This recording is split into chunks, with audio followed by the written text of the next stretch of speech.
मिता खुशी के बात एगो आ गेल रे, पूरा सोशल मीडिया पर छा गेल रे मिता सुन। रे मिता खुशी के बात एगो आ गेल रे, पूरा सोशल मीडिया पर छा गेल रे। सुना होई गेल मूड हमर हेंगे हेंगे।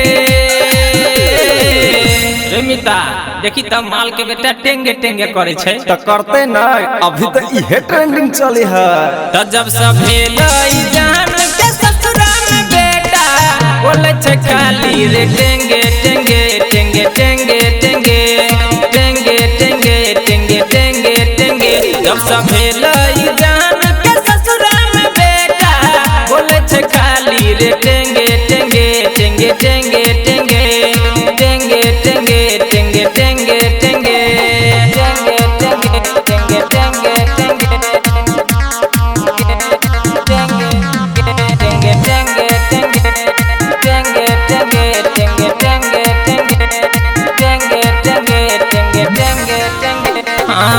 फेसबुक इंस्टा पर गरदा उड़ेने छै, जब भेल छोराई दुनिया हिलेने छै।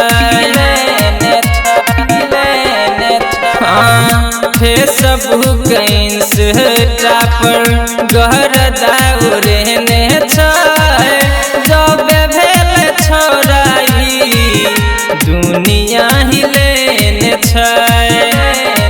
रे सब मीडिया वाला कहे चेंजे चेंजे।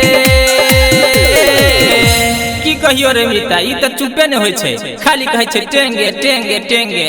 हम तो परेशान भ गेल छी कैला जब सब भेलई जान के ससुरा में बेटा कहे छै खाली रे टेंगे टेंगे टेंगे टेंगे टेंगे टेंगे टेंगे टेंगे टेंगे टेंगे।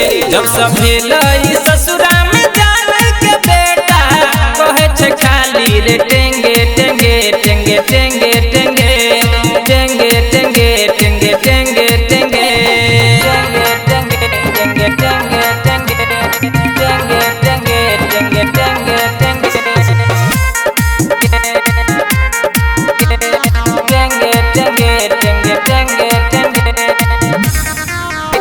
रे राजा अरुण रसिया कहे छे बेरे बोले छे, वायरल के बात एकर ट्रेंडिंग में चले छे।